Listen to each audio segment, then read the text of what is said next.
sont pas passés inaperçus.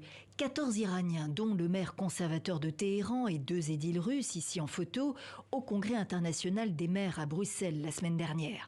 Visa en règle, mais présence difficile à assumer du côté du ministère des Affaires étrangères. La ministre fédérale, jeudi dernier, s'en prenait au secrétaire d'État du gouvernement régional de Bruxelles, l'accusant d'avoir sali l'image de la ville. Entendre aujourd'hui le secrétaire d'État Smet se justifier en disant qu'il n'a pas adressé la parole aux membres de cette délégation, qu'il ne souhaitait pas vraiment sa venue, est un manque manifeste de responsabilité et de courage aussi. Dimanche, le secrétaire d'État annonçait sa démission. La raison pour laquelle je démissionne est que je trouve inacceptable qu'avec l'argent belge, on paye des hôtels de nuit de 2 maires iraniens et un maire adjoint russe. Et que mon collaborateur, contre l'avis de l'administration, a accepté ça, sans m'avertir. Affaire close, pas si sûre. Des voix s'élèvent, transpartisanes, pour demander toute la lumière dans cette affaire. À commencer par clarifier pourquoi une visite jugée non appropriée par la ministre fédérale des Affaires étrangères en mars est devenue réalité en juin.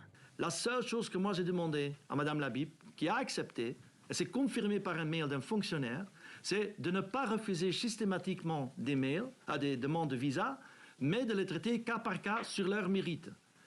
Le contexte, outre la guerre en Ukraine, l'Iran est allié de la Russie. C'est la libération fin mai, au terme de longs mois de négociations entre la Belgique et l'Iran, de l'humanitaire belge Olivier Van de Castel, condamné à 40 ans de prison pour espionnage.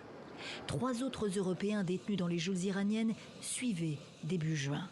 En contrepartie, la Belgique acceptait de renvoyer en Iran Assadollah Assadi, un diplomate proche des gardiens de la Révolution, condamné à 20 ans de prison en Belgique pour un projet d'attentat en 2018 contre un rassemblement d'opposants iraniens en France.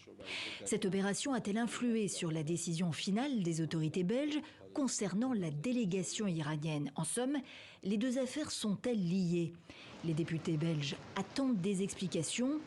La ministre, soutenue par le premier d'entre eux jusqu'ici, est attendue mercredi devant le Parlement.